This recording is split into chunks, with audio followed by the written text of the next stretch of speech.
두 스님이 비 오는 어느 날 길을 걷고 있었습니다. 왜 웃으세요? 절 위해서 스님 얘기를 하니까 저도 부담이 되고 있었는데 그렇게 비웃음으로 노골적으로 표현을 하시다니. 어찌됐든 예화니까 예화, 그쵸? 님자 붙이는 게 부담이 되면 그냥 스라고 부를게요.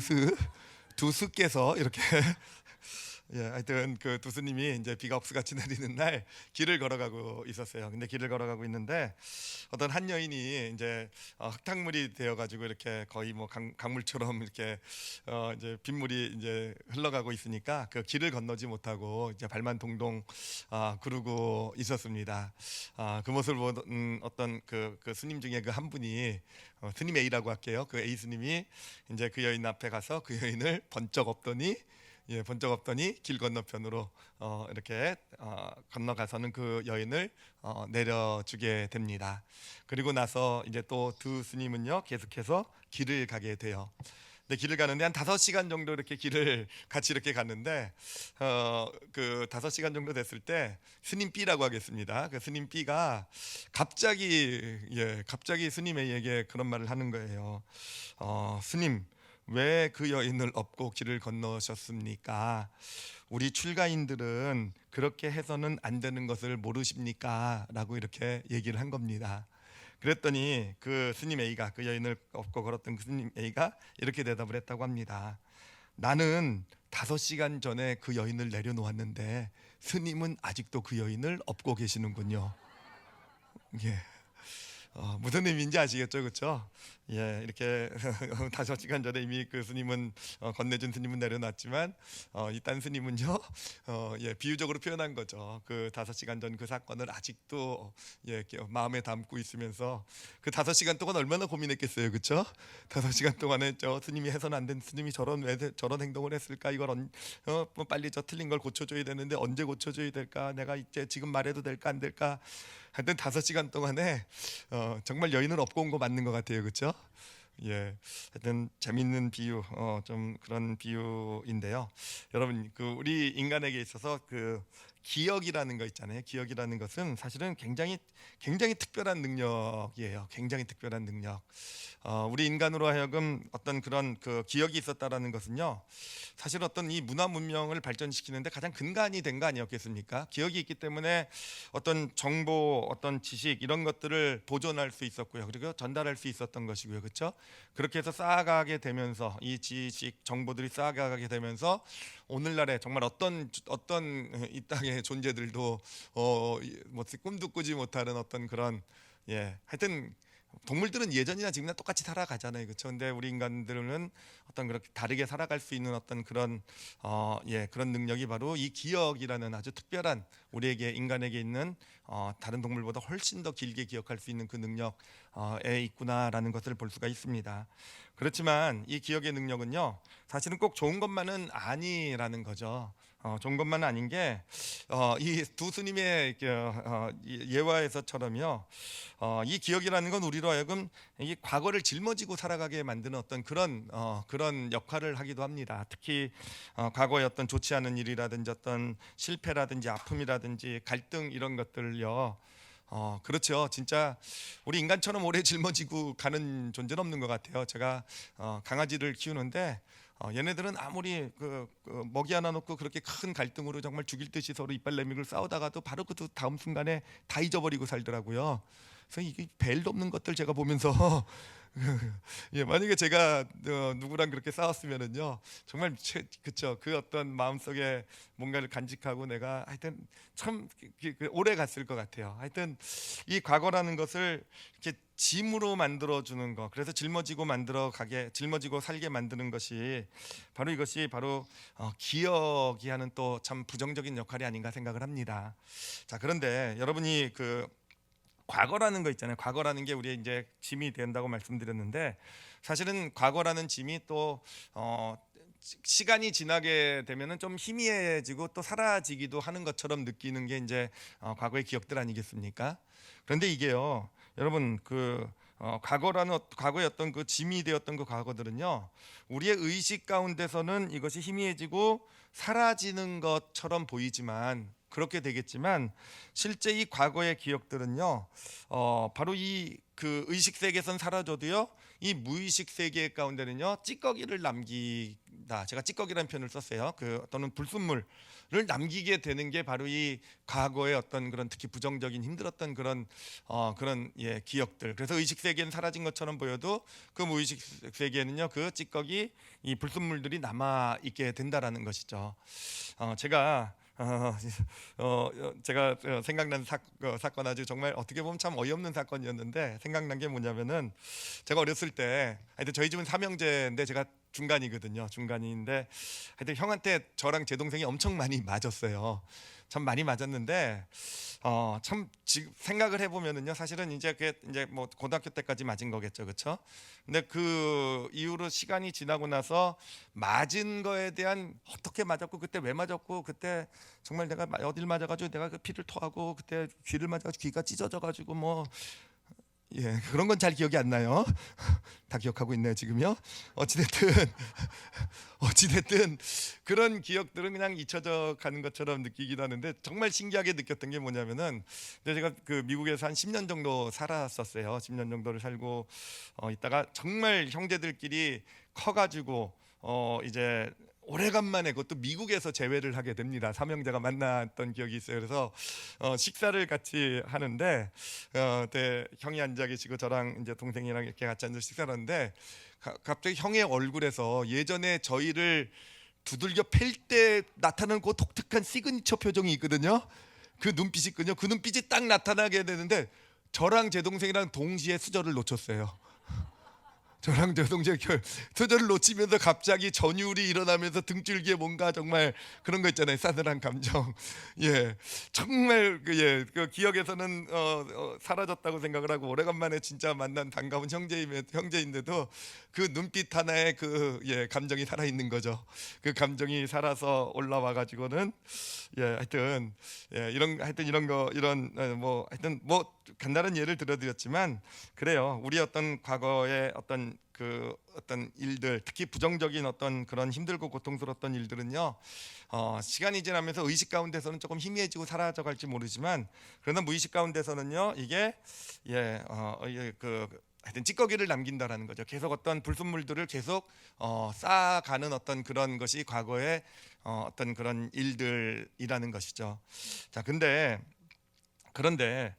문제는 뭐냐면은, 여러분, 그래요. 그 과거에 어떤 그런 일들이 그런 힘들고 아팠던 경험들이 이제 무의식에 이제 찌꺼기처럼 이제 불순물처럼 쌓여가게 되는데, 근데 그게 하나가 아니라 이제 계속해서 그런 경험들이 쌓여져 가서, 그게 뭐를 이루게 되냐면, 제 안에 하나의 무의식 가운데 하나의 이 구조물처럼 자리를 잡게 된다라는 거예요. 그런 것들이 이제 쌓여가면서 나도 모르는 새에 그 안에 하나의 구조물이 이루어지게 된다라는 거죠. 이게 사실은 이 구조물이 이루어진 게, 우리는 무의식에 있으니까 참 그 구조물의 존재를 알지 못하는데, 이 구조물이라는 게 사실은 진짜 우리 삶에 정말 어떤 심각한 문제를 가져다주는 원인이 됩니다. 제가 그거를 좀 설명을 좀 해드리도록 할게요. 자, 이게 구조물이 되었다라는 의미는 뭐냐면은, 제가 여러분에게 아주 쉬운 질문을 좀 드리도록 할게요. 자, 여러분 이제 밥을 음식을 드시죠, 그렇죠? 자, 음식을 드시면은 내가 먹은 음식을 내가 소화를 시키는 걸까요? 아니면 그냥 음식이 소화가 되는 걸까요? 여러분 어떻게 생각하세요? 여러분이 음식을 소화시키는 겁니까? 이건 내가 소화시켜야지. 내가 오늘 좋은 거 먹었으니까는 양분을 그대로 그냥 다 남김없이 소화해야 되고, 오늘은 내가 좀 몸에 안 좋은 거지만 맛있어가지고 어쩔 수 없으니까 음식은 나쁜 건 소화되지 마라. 그래서 여러분이 소화시키는 거 맞습니까? 아니죠, 그렇죠? 내가 소화시키려고 노력하면 오히려 소화 불량에 걸립니다. 그렇죠? 내 몸 안에 있는 내 어떤 일부이지만, 내가 어떤 그거 소화를 시키는 게 아니라, 기능이지만 내가 소화를 시키는 게 아니라, 이건 그냥 소화가 되는 거죠, 그렇죠?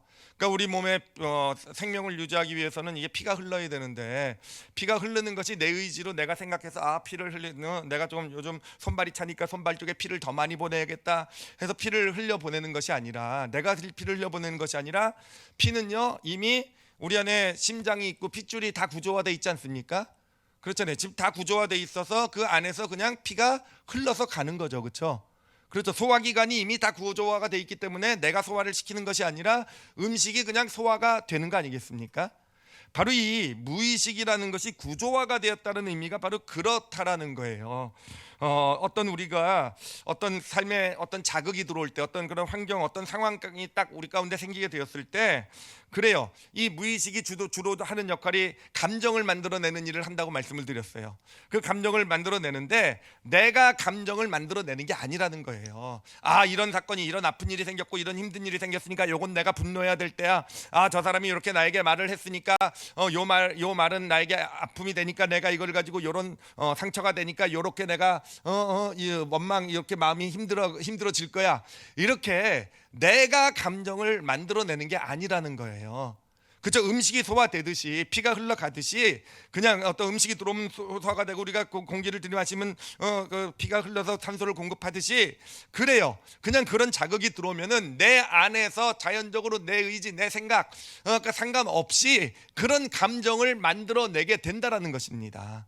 이거는 감정에게만 해당되는 것이 아니라 여러분 생각도 마찬가지예요. 생각하는 것이 아니라 특히 어떤 힘들고 부정적인 상황, 어떤 고통, 어려움 이런 것들이 닥쳐왔을 때는요, 그래 우리는 생각을 한다라고 생각할지 모르겠지만 생각하는 것이 아니라 생각이 나에게 주어지는 게 되는 거예요. 생각이 나에게 그냥 주어지게 되는 것. 주로 그 생각은 어떤 생각입니까? 주로 그 생각은요, 그 상황 가운데 어떤 그 부정적인 감정이 올라오고 하는 그것을 합리화시키는, 그것을 설명해주는, 내가 당연히 그럴 수 있는 그런 것을 설명해주는 그런 생각이 그냥 나에게 주어지게 된다라는 것. 그러니까 내가 생각한다고 생각하지만 그렇지 않다라는 것입니다. 예를 들면은 제가 얼마 전에 딸아이랑 같이 이렇게 통화를 하는데, 인터넷에서 통화하는데 딸아이랑 또 저도 있었고 딸아이 친구 애도 있었어요. 근데 얘네들이 아주 진지하게 대화를 하더라고요. 진지하게 대화를 하는데 이제는 게임을 좀 그만하고 핸드폰을 그만하고 공부를 해야 되겠다라는 굳은 결심을 얘네들이 하더라고요. 그래가지고 얼마나 기특합니까, 그렇죠? 굳은 결심을 해가지고 야 기특하다 그래서 속으로 박수를 쳐주고, 야 드디어 얘네들이 개과천선 정신을 차렸구나, 하나님 감사합니다, 땡큐 하나님, 하여튼 뭐 이렇게 막 이러고 있었는데, 근데 여러분 이틀 후에, 그때가 주말이었는데 이틀 후에 딸애한테 연락이 왔는데요. 얘가 주말을 공부를 하면서 지냈을까요? 핸드폰을 보면서 게임을 하면서 지냈을까요? 어떻게 하셨어요? 예, 아주 굳건히 결심한 거거든요. 진심으로 자기도 나중에 얘기했어요. 진짜 그러길 원했다고. 근데 진짜 그러길 원했는데, 그런데 저한테 얘기하는 거예요. 근데 좀 여유 시간만 생기면, 게다가 눈앞에 핸드폰이 딱 보이기만 하면은 그냥 그것이 손에 가고, 그러면서 내 감정의 어떤 유혹이 올라오고, 참을 수 없는 유혹이 올라오고, 그리고 참을 수 없는 유혹을 하면서 생각에서는 계속 내가 이번 주말만 내가 한다, 다음 주부터 공부하면 되지, 뭐 이런 생각들, 그렇죠? 예, 공부는 늘 내일부터 하는 거죠, 그렇죠? 예, 하여튼 이런 생각들이 올라오고, 그래서 아빠 어쩔 수가 없었어. 이게 안 돼. 이런 얘기를 하더라고요.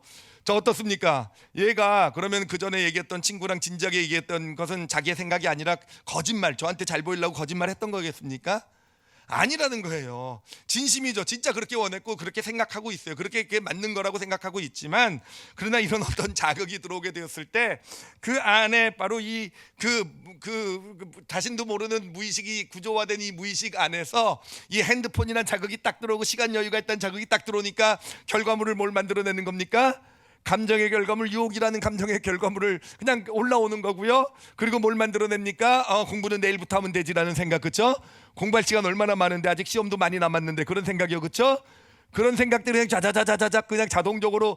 근데 그게 걔가 생각한 거겠습니까? 아니면 생각이 그냥 들어온 거겠습니까? 생각이 그냥 생겨난 거, 감정이 그냥 주어지게 되었다라는 거예요. 그게 바로 우리 무의식 가운데 이 구조화가 된 의미가 된다라는 겁니다. 이건 아이들만 그런 것이 아니라 여러분 우리도 마찬가지입니다. 우리도 마찬가지예요. 저도 마찬가지예요. 저도 맨날 결심해요. 아내한테 잘해주겠다고. 저도 맨날, 특히 요즘은요 결심 많이 했어요. 그냥 지난번에 냉장고 하면 그렇게 열어놓고 그냥 완전 물바다를 만들어 놓은 이후로는요, 예, 맨날 잘해준다고 생각했는데, 얼마 전에 바로 지난주에 제 옆기로 발가락 뼈를 부러뜨려 버렸잖아요. 그래서 지금 기부 싸고 다니고 있어요. 하여튼 저 진짜 그럴 때마다 진짜 잘해주려는 결심을 그냥 정말 하게 되는데, 그런데 이제 저한테는 자극이 있어요. 아내의 어떤 특정한 잔소리가 있어요. 예, 그 잔소리 또 아내의 특정한 행동이 하나 있어요. 행동. 이걸 제가 얘기하기가 조금 그렇긴 한데, 저희 아내는요, 미국은 난방을 안 하나 봐요. 요즘 춥잖아요, 그렇죠?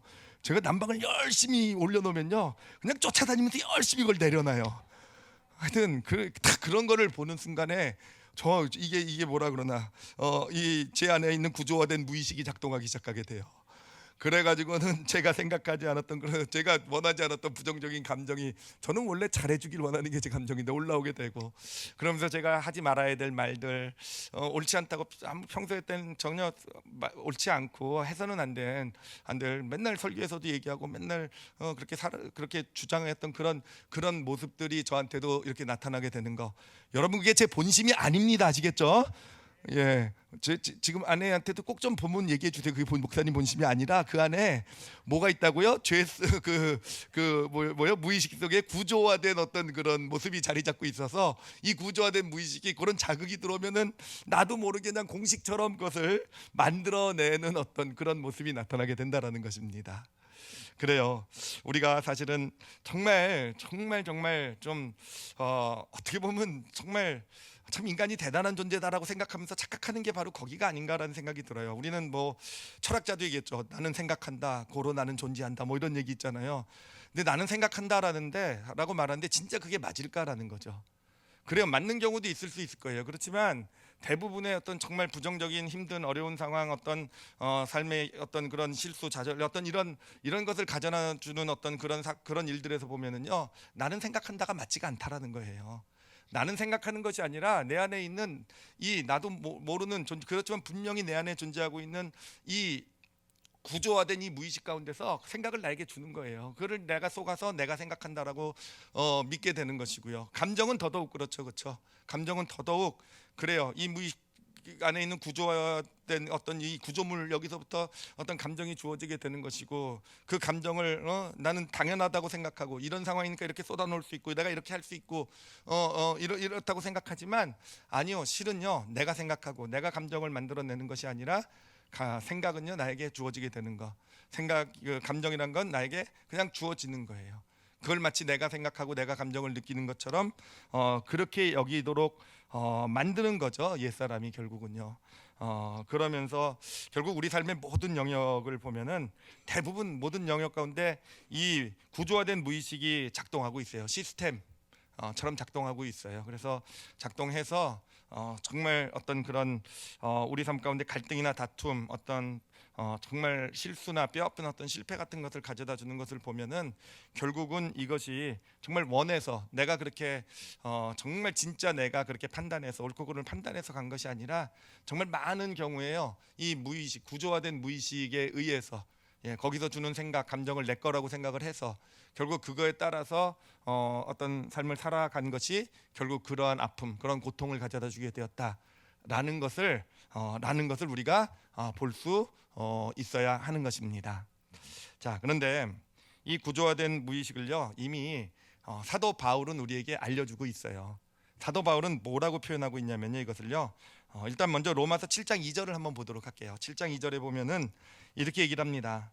남편이 있는 여인이 그 남편 생전에는 법으로 그에게 매인받으나 만일 그 남편이 죽으면 남편의 법에서 벗어나느니라 라고 얘기를 해요. 여기서 말하는 남편이라는 존재는 누군지 이제 잘 아시죠, 그렇죠? 우리 안에 있는 옛사람을 가리킨다라는 거 아시죠, 그렇죠? 원죄의 영향을 받아서 이 죄에 물들어 있는 그런 존재가 우리 안에 다 자리 잡고 있다라는 것이죠. 무의식 가운데 자리 잡고 있다라는 거죠. 그런데 그 옛사람, 우리 안에 있는 옛사람이 결국은 우리 삶을 이제 죄 가운데로 이끌고 가는 거잖아요, 그렇죠? 우리 삶을 망가뜨리는 거잖아요, 그렇죠?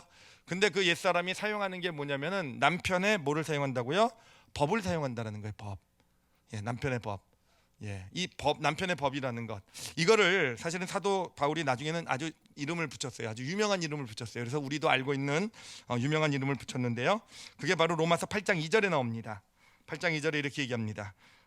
이는 그리스도 예수 안에 있는 생명의 성령의 법이 무슨 법이요?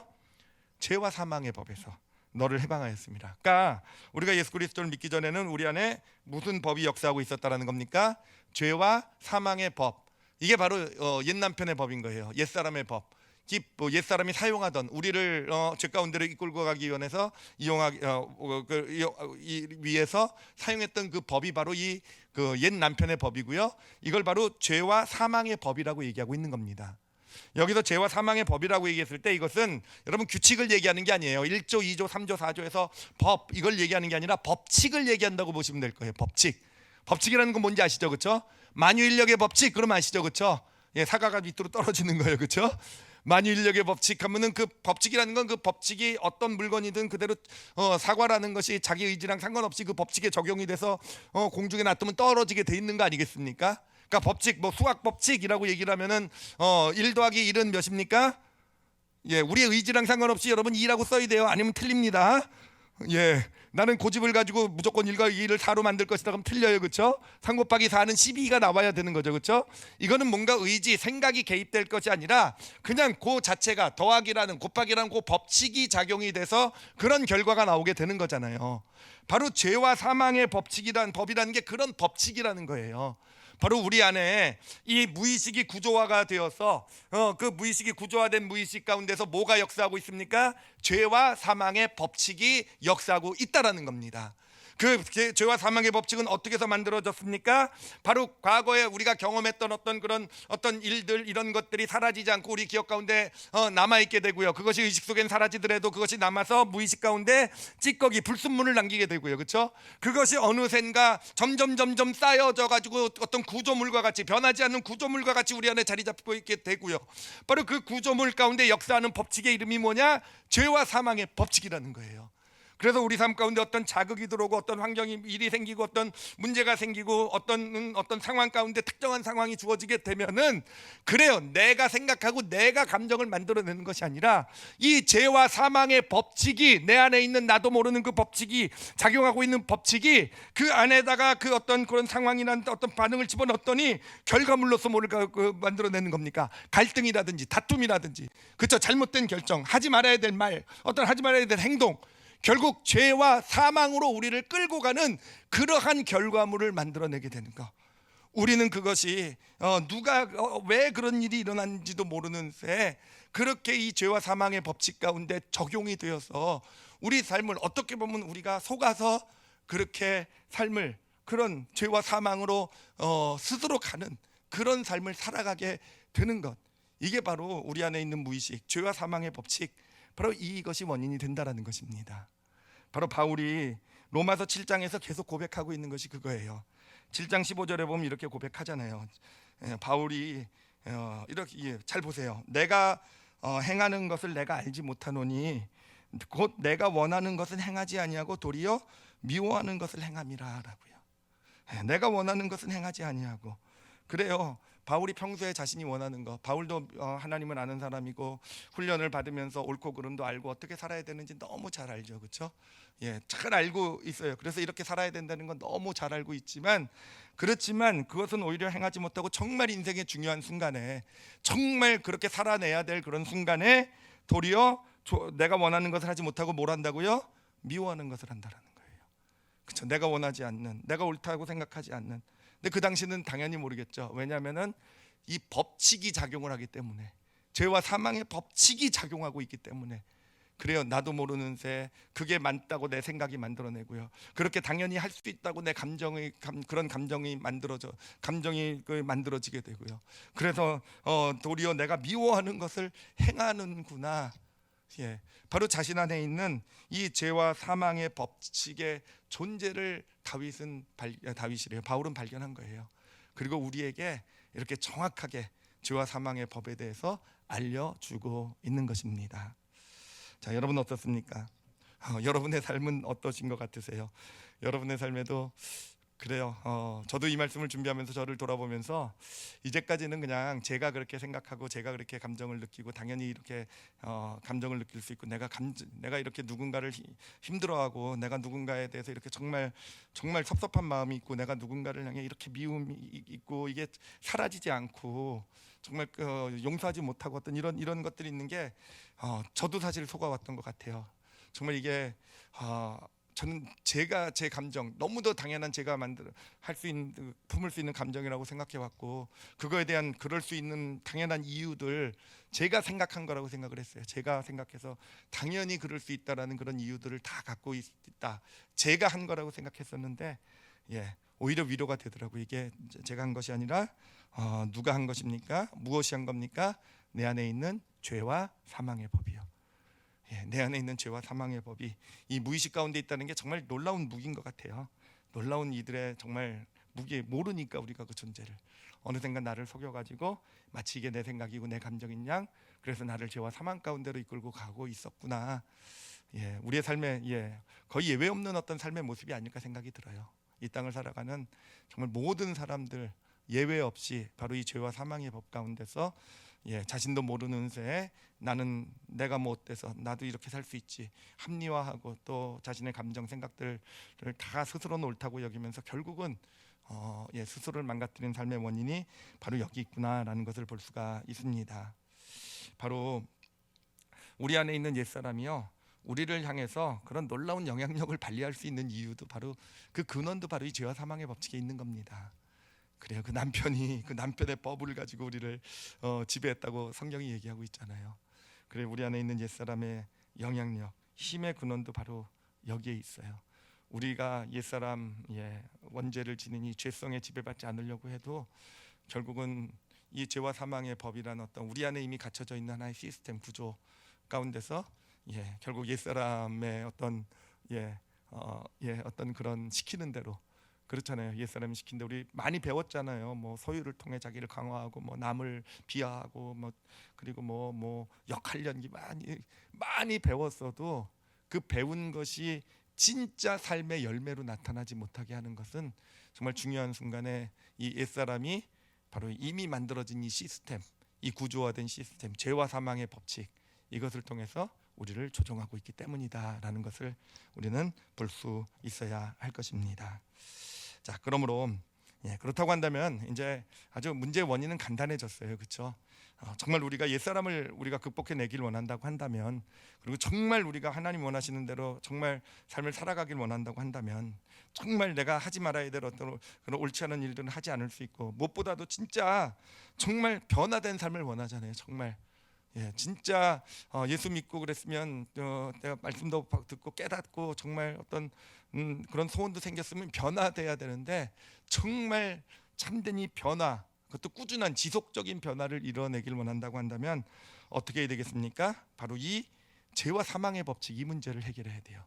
그러니까 우리 안에 이 무의식에 구조화되어 있는 죄와 사망의 법칙을 어떻게든지 해결해낼 수 있어야 되는 것 이게 가장 근본적인 어떤 해결책 아니겠습니까? 자, 근데 이것을 어떻게 해결할 수 있겠는가? 바울이 우리에게 답은 줬어요. 답은 줬습니다. 명확한 답은 줬어요. 로마서 8장 2절이요. 다시 한번 좀 읽어보도록 할게요. 오늘의 본문 구절인데요. 같이 한번 읽어보도록 하겠습니다. 읽겠습니다. 시작. 이는 그리스도 예수 안에 있는 생명의 성령의 법이 죄와 사망의 법에서 너를 해방하였습니다. 그러니까 이 죄와 사망의 법에서 우리를 해방하는 것은 뭐가 해방을 시켜준다고요? 생명의 성령의 법이 해방을 시켜준대요. 그러니까 내 안에 생명과 생명의 성령의 법이 역사하게 하면 되는 거예요. 그렇죠? 죄와 사망의 법이 지금 나도 모르게 역사하고 있었는데 그 대신에 생명의 성령의 법이 역사하도록 하면 되는 것인데 자, 그럼 생명의 성령의 법이 무엇인가? 제가 오늘 이거를 나누려고 하면은 여러분 2부 예배, 3부 예배를 다 통합을 해야 돼요. 통합을 해가지고 3부 예배까지 계속 남아 계실 분 한번 손 들어주시고 다 남아 계시겠다고 한번 오늘 나누도록 하고 그래서 이 생명의 성령의 법은요 다음 시간에 나누도록 할게요. 그 대신 오늘은 이 죄와 사망의 법을 어떻게 그것을 그 죄와 사망의 법의 이 구조물이라 그랬잖아요.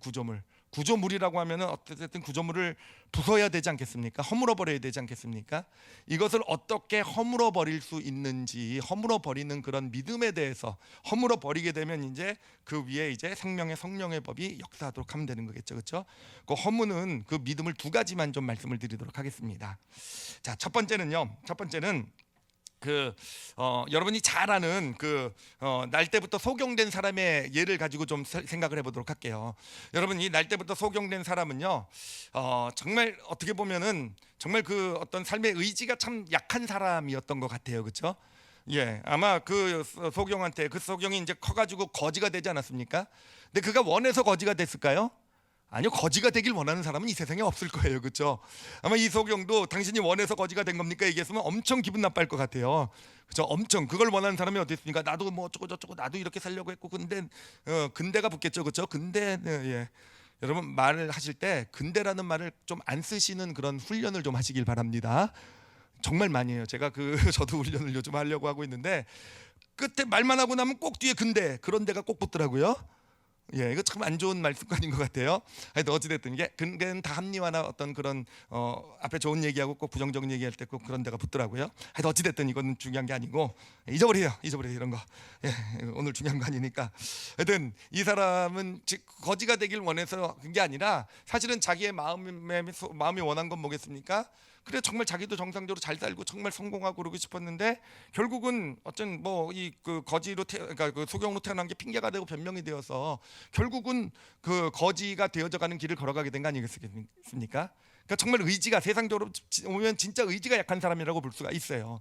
자, 근데 이 사람이 예수 그리스도를 만난 이후에요, 참 변합니다. 변하게 되는데 단순히 변한 게 장님이었던 사람이 눈을 뜬 변화가 놀라운 변화가 아니라 보면 볼수록 진짜 놀라운 변화는 뭐냐면요, 그렇게 의지가 없었던 자기가 원하는 것이 있으면서도 원하는 것을 행하지 못했던 그런 사람이요, 그러지 않게 되었다라는 거예요. 그가 이제 눈을 뜨고 나서 이제 종교 지도자들이 그에게 몰려옵니다. 그들은 이미 예수님을 이단으로 정죄했기 때문에 어떤 그런 예수님이 지금 이 소경의 눈을 떴다라는 것을 부인시키려고 협박하려고 오는 거예요.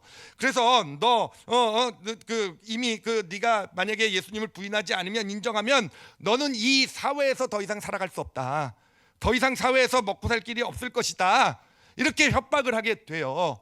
자, 어떻게 보면은 그 상황은요, 예전에 소경으로 태어났을 때보다 더 비참해지는 상황일 수도 있어요. 소경으로 태어났을 땐 그래도 동정해주는 사람들도 있었죠. 그래도 뭐 음식이라도 먹을 수 있고 사회생활 할 수 있었죠. 근데 이제 너는 눈은 떴을지 모르지만 넌 사회생활의 모든 네가 누릴 수 있는 거 눈 떴다고 좋아하니? 아니, 너는 다 박탈될 거야. 그러니까 똑바로 얘기해라고 협박을 하게 될 때 이 소경이 뭐라고 얘기합니까? 어떻게 답을 합니까? 그 의지가 없이 그냥 어떤 살아갈 의지도 없이 그냥 자기가 늘 그런 세상의 어떤 환경 가운데서 그냥 늘 변명하고 핑계 대면서 그냥 늘 좌절의 길을 걸어갔던 이 소경이요, 그 종교 지도자들 앞에서는 당당히 얘기하는 거예요. 내가 아는 것, 배우는 것 없을지 모르지만 내가 아는 것은 나는 이전에는 장님이었는데 지금 눈을 떴다는 이 사실이고, 그리고 천지창조 이래로 소경으로 태어난 사람이 눈을 떴다는 사실을 내가 들어본 적이 없습니다. 그런데 어떻게 예수님이 하나님이 보내주신 분이 아니라고 말할 수 있겠습니까? 달라졌죠, 그렇죠? 달라졌어요. 예, 진짜 눈 뜬 거에 초점을 떠서 와, 이적할지 모르겠지만 와, 이적 경험했구나, 완전 사람이 달라진 거예요. 완전히. 그렇죠. 결국 사회에서 쫓겨났지만 그는요, 그거 아랑치 않고요, 개의치 않고 예수 그리스도의 제자된 길을 걸어가게 됩니다. 뭐가 이 사람을 그렇게 변화시킨 것일까요? 뭐가요? 그래요. 그래, 우리가 오늘 말씀을 통해서 정확하게 볼 수 있는 것은요, 그 안에서 과거에는요, 죄와 사망의 법이 작동하고 있었어요. 그래서 자기 생각으로는 내가 잘 살고 싶고 더 나은 사람이 되고 싶고 했어도요, 늘 어떤 조그만 힘든 일, 어려운 일, 좌절되는 일이 오면 이 죄와 사망의 법이 작동을 해가지고 계속 포기하고 좌절하고 어떤 그런 낙심하고, 결국은 그 죄와 사망의 법이 작용해서 거지가 되었던 인생이 이 사람이었어요. 그런데 결국은 그 죄와 사망의 법이 그 안에서 극복된 거잖아요, 그렇죠? 그 안에서 극복이 되고요, 정말 자기가 원하는 것, 그것이 자기에게 손해, 아픔, 고통이 되더라도 그 일을 당당히 해낼 수 있는 그런 모습이 된 거잖아요. 어떻게 그럴 수 있었을까? 그 이유가 무엇이었겠습니까? 예수님께서 그 소경을 보고 뭐라고 말씀해 주셨는지 기억하시죠, 그렇죠? 이 사람이 소경으로 태어난 것은 부모나 자기의 죄 때문이 아니라 하나님의 하시는 일을 나타내고자 함이라. 예수님께서 해주신 일이 뭡니까? 예수님께서 해주신 일이요, 놀라운 일은 뭡니까? 예수님이 해주신 일은 다른 거 아니에요? 과거를 재해석해 주신 거예요. 과거를 재해석해 주신 거예요. 소경으로 태어났다는 이 과거를 놓고 주변의 모든 사람들도 그렇게 해석을 했어요. 누구의 죄 때문에? 죄 때문에 저주받은 거다 너는. 그리고 자신도 나는 이 과거에 소경으로 태어난 이 사건, 죄 때문에 저주받은, 그게 그의 과거 소경으로 태어난 사건에 대한 해석이었어요. 근데 예수님께서 어떤 일을 해주십니까? 과거를 재해석해 주시는 거예요. 죄 때문이 아니라 바로 하나님의 하시는 일을 나타내고자 합니다. 여러분, 우리 안에 있는 이 구조화된 무의식, 이 죄와 사망의 법은요, 뭐가 쌓여서 이루어진 거라 그랬죠? 과거에, 아픈 과거의 어떤 기억의 찌꺼기들, 불순물들, 이런 것들이 쌓여서 이루어진 거라 그랬어요. 그렇죠? 그것이 쌓여서 이루어져서 그렇게 내가 원하지 않는, 특히 감정적으로, 요즘 얼마나 많은 어떤 정신적인 어려움을 줍니까? 하여튼 아이들도 그렇고요. 정말 얼마나 많이 어떤 의지, 이런 것들이 참 많이 약해지고 좌절하고 낙심하고 우울증에 빠지고 여러 가지 어떤 이런 삶에, 결국은 과거의 그 찌꺼기들이, 그 불순물들이 쌓여서 어느샌가 정말 어떻게 볼 수 없는 단단한 구조물로 우리 안에 자리 잡고 있어서 나타난 문제들 아니겠습니까? 그런데 하나님께서 해주시는 일은 무엇이냐면은 그 과거를요 재해석해 주시는 일이에요. 재해석해 주심으로써 그 구조물이요 약해지기 시작하게 되는 겁니다. 여러분, 믿음의 길은요 다른 게 아니더라고요. 제가 저의 어떤 믿음의 길을 생각해 봐도요, 제가 설교할 때 제 과거에 있었던 좀 부끄러운 얘기 잘하죠, 그렇죠? 제가 그 중에서도 기억이 제일 많이 나는 게, 어렸을 때 한 7살 때, 8살 때인가, 그 아버지 주머니에서 한 1년 정도 계속 돈을 훔쳤다라는 거. 기억 못 하세요? 괜히 얘기했네. 하여튼 그런 것들이요. 그런 것들이 사실은 예전에 엄청, 그 외에도 사건들이 많죠. 엄청 저한테 부끄러운 경험들, 정말 누구에게도 얘기하지 못하는, 나는 안 그런 사람, 나는 그렇지 않아, 이렇게 감춰놨던 일들이었지만, 지금 우리 성도들 앞에 얘기할 수 있는 이유가 뭐겠습니까? 여러분, 저 약 올려주셔도 돼요. 이 목사님도 이상한 사람이었군요. 아버지 주머니에 손이나 대고. 근데 참 신기한 게요, 제 딸아이도요, 제가 고 비슷한 나이 때 제 딸아이도요 그렇게, 근데 저보다 짧았어요. 저는 한 1년 그랬는데 걔는 몇 개월 하다가, 하여튼 어찌됐든 이게 우리 딸아이 들으면 안 돼. 이거 지워주세요, 인터넷에선. 어찌됐든 그래요. 참 그렇게 얘기할 수 있는 건요, 그 은혜가 그거더라고요. 어느샌가 믿음의 길을 걸어와서 은혜 받는다는 건 하나님 말씀 가운데 제 과거가 자꾸 재해석이 되는 거예요. 예전에 이런 고통인 줄 알았는데, 예전에는 그런 쓸데없는 일이라고 생각했는데, 왜 하나님께서 이런 일을 하게 하셨을까? 왜 나에게 이런 다 그렇게 생각했던 그 일이, 심지어는 형한테 그렇게 맞고 컸던 일까지도 그래요. 정말이요. 정말 그것을 재해석해 주시게 되고, 재해석하게 되면서 정말 제 안에 있는 죄와 사망의 어떤 그런 이 법이 점점 약화되고 어느 부분은 허물어지기 시작하게 되고, 그래서 그 영향력이 점점 줄어들게 되고, 그것이 바로 믿음의 길의 참된 은혜라고 생각을 합니다. 이건 저만 경험한 것이 아니라 우리 성도들 많이 경험했을 거라고 생각해요, 그렇죠? 진짜 은혜가 그거잖아요, 그렇죠? 그러니까 이렇게 우리 다 웃고 계시잖아요, 그렇죠? 옛날 얘기가 부끄럽지 않아질 수 있는 거잖아요, 그렇죠? 옛날의 아픔이 어떤 그런 창피함이 되지 않을 수 있는 어떤 그런, 성경 공부나 이런 나눔 같은 거 하다 보면 참 놀라운 게 그거잖아요. 새로운 성도들이 오면은, 야, 저 사람 부끄럽지도 않나, 저런 얘기를 그냥 막 해, 뭐 이런 거잖아요, 그렇죠? 그렇게 할 수 있는 이유가 뭡니까? 과거가 재해석되기 때문에. 하나님의 은혜가 그거예요. 그래, 우리가 정말 믿음의 길을 걸어가면서 과거를 재해석해 주신 하나님의 그 은혜 가운데 하여튼 우리 계속해서 재해석하면서 가는 겁니다. 기억나는 사건들을 재해석하면서 가게 되면서 죄와 사망의 법이 우리 안에서 점점 허물어져 가게 될 줄 믿습니다. 특히 여러분 힘들고 어려운 일, 막 마음이 지금 고통스럽고 막 좌절하려고 할 때요, 그 생각을 해보시면 좋아요. 하나님 앞에 가져가서 그 사건의 배우가 되는 과거의 일이 무엇이었을까라는 거. 그래서 그 과거, 내가 지금 이렇게 지금 어떤 관계 때문에 참 힘들어하고 어떤 일 때문에 이렇게 참 아파하고 무너지고 있는데 왜 그럴까라고, 그래서 과거의 일을 좀 하나님 앞에 좀 아리켜 달라고. 제가 과거에 어떤 일이 있었습니까? 그래서 그 하나님께서 그것을 알려주시고 하나님께서 그것을 재해석해 주시는 그런 은혜 하나님께서 주세요. 그렇게 되면서 우리는 지금 현재 있었던 어떤 문제, 어려움만 이겨나가는 것뿐만 아니라 그런 아픔, 힘듦을 통해서 오히려 내 죄와 사망의 법까지도 지금 역사하고 있는 이거를 점점 더 약화시키는 그런 은혜와 축복의 길을 걸어갈 수 있게 되는 것입니다. 그리고 두 번째로는요, 두 번째로는 이제 과거를 재속해야 되는 게 첫 번째고, 두 번째는요, 여러분 아까 시작에 말씀드렸던 그 두 번째 스님 B에 대한 이야기 기억나시죠, 그렇죠? 그 스님 A는 이미 5시간 전에 그 여인을 내려놓았는데 이 스님 B는요 5시간 동안 계속 스님을 업고 마음을 업고 온 거잖아요, 그렇죠? 근데 우리의 모습이 그런 것 같아요. 우리의 모습이, 우리가 어떤 사건이 있고 어떤 일이 있으면 우리는 그 사건이 끝나고 일은 지나갔어도요 계속 그것을 오랜 시간 계속 업고 오면서 계속 그것을 가지고, 스님이 5시간 동안 B가 얼마나 마음에 갈등하고 고통하고 힘들어하고 이랬겠습니까? 그런 모습이 우리가 아니겠습니까? 그런 우리를 향해서 오늘 예수님께서 우리에게 주시는 말씀이 있어요. 마태복음 11장 28절입니다. 11장 28절 우리 같이 큰 소리로 같이 읽도록 하겠습니다. 시작. 수고하고 무거운 짐진 자들아 다 내게로 오라. 내가 너희를 쉬게 하리라. 예, 수고하고 무거운 짐, 과거의 짐을 지고 참 수고하고 좀 지치신 분들은요 예수님께로 다 나가시길 바랍니다. 여러분, 그래요. 저도 해보니까 제 과거의 짐이요 제가 내려놓으려고 해도 잘 안 되더라고요. 내려놨다고 생각해도 또다시 메고 있고 또다시 지고 있더라고요.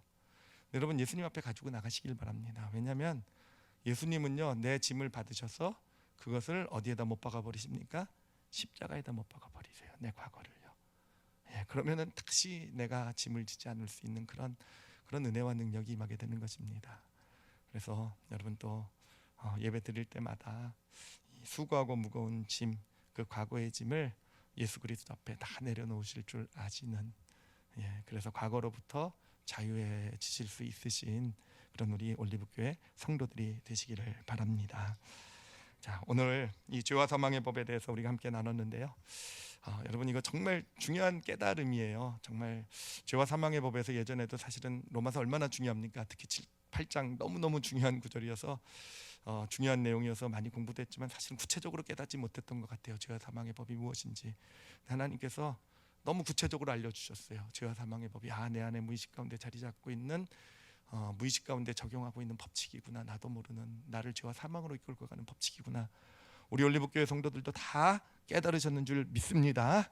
자, 깨달았으면은 이제 그 죄와 사망의 법칙이 내 안에서 작용을 하려고 할 때마다 알아차리실 줄 아셔야 돼요. 아시겠죠? 지금 내가 지금 분노하고 있는 이유가, 지금 내가 아파하고 있는, 내가 지금 이렇게 무너지고 있는 이유가 뭐겠습니까? 이건 내가 하는 게 아니에요, 그렇죠? 내가 하는 게 아니라 지금 누가 하고 있는 겁니까? 죄와 사망의 법칙이 지금 내 무의식에서 역사하고 있는 거예요. 나에게 부정적인 생각이 들고 나에게 자꾸 어떤 그런 어떤 그런 나쁜 생각들, 이런 것들이 오게 될 때 지금 누가 하고 있는 겁니까? 내 안에 있는 죄와 사망의 법칙. 알아차리시면요, 우린 이길 수 있어요. 그렇게 알아차리시고 그래서 이겨내실 줄 아시는, 그러면서 하나님 앞에서 과거를 계속 재해석해 가시고 그 짐을 내려놓으시고 그렇게 정말 죄와 사망의 법에서 벗어나와서 생명의 성령의 법을 향해 나가실 줄 아시는 그런 저와 여러분이 되시기를 예수님의 이름으로 축원합니다. 기도하시겠습니다. 이 시간에 기도하실 때요, 한번 좀 돌아봤으면 좋겠어요. 내 안에 죄와 사망의 법이 지금 있을까를 한번 생각해 보세요. 여러분, 죄와 사망의 법이 이제까지 삶을 보시면요, 쭉 한번 돌아보세요.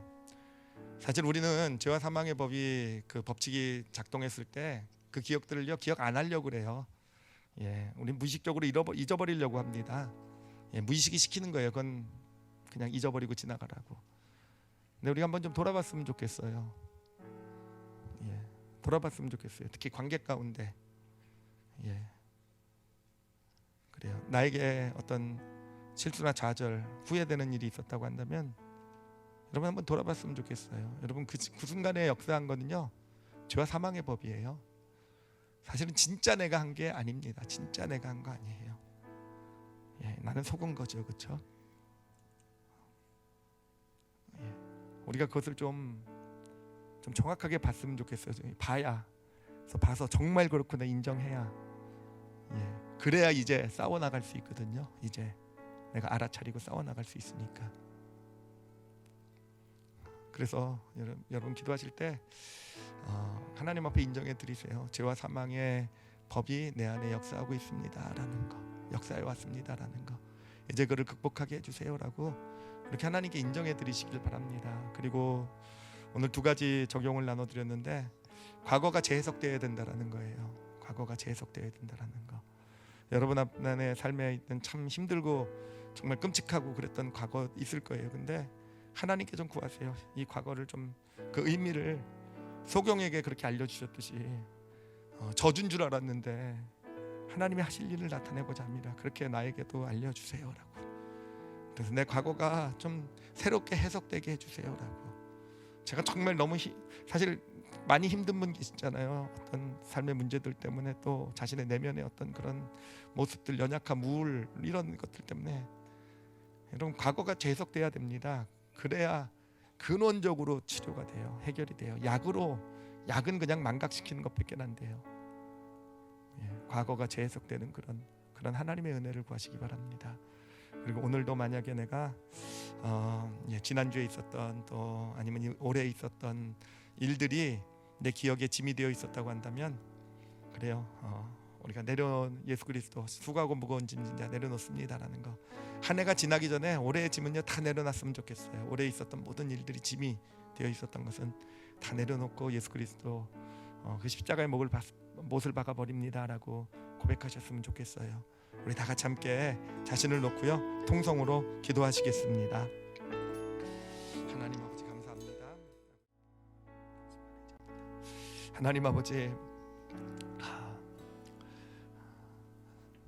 참 너무도 많은 그런 아픔을 안고 우리가 살아가는 것 같습니다. 지금 현재 문제 참 많이 힘들고 내가 왜 이럴까. 하나님, 우리가 통제하지 못한 어떤 정신적인 그런 내면의 아픔과 문제들이 정말 이 세상 가운데 어떻게 보면 배고픔의 문제가 해결되고 나니까 이제 정말 우리 어떤 이 내면 정신이 삶의 문제가 우리를 힘들게 하고 있는 것이 이 시대가 아닌가 합니다. 하나님 아버지, 그 근본 원인을 우리에게 알게 해주셨사오니 하나님 이 시간 정말 간구하고 당신께 간구합니다. 지금 참 힘들고 어려운 가운데 있는 성도들 찾아가 주셔서 저들의 과거를 새롭게 해석하여 주시옵소서. 하나님, 저주가 아니라, 힘든 일이 아니라 하나님이 하실 일을 나타내고자 합니다. 직접 소경에게 그 음성을 들려주신 것처럼 예수님 찾아가 주셔서 그 음성을 들려주시고, 하나님 그래서 그 과거로부터 노임을 받는 하나님 그 구조물이 허물어져간 하나님의 놀라운 축복과 은혜가 임하게 하여 주시옵소서. 하나님, 정말 우리가 예수 그리스도를 믿으면 여러 가지 복을 받겠지만 하나님 그 중에 진짜 받아야 될 복이 우리 내면의 건강인 줄 압니다. 하나님, 우리가 이제까지 구조물로 찌꺼기로 하면서 구조물로 만들어 왔던 그런 죄와 사망의 법칙들, 이 과거의 법칙들을 예수 그리스도의 보혈로 다 덮어주시고 다 허물어 주시는 당신의 은혜가 임하게 하여 주시옵소서. 하나님, 이제 2022년을 향해 나갑니다. 하나님, 이 시기에, 그리고 하나님 좋은 제목들은 다 하나님께 감사로 올려드리고요, 힘들었던 일들은 하나님 이 시간에 수고하고 무거운 짐 다 내려놓습니다. 하나님 가져가 주시고요, 십자가에 못 박아 주세요. 그래서 다시는 나에게 돌아오지 않을 수 있도록, 내 어깨로 돌아오지 않을 수 있도록 하나님 그런 은혜를, 그런 축복을 우리 성도들의 삶 가운데 지금 이 시간 이 자리에 이곳에 있는 영혼들에게 부어 주시옵소서. 아버지께 감사드리며 예수님 이름으로 기도드렸사옵나이다. 아멘.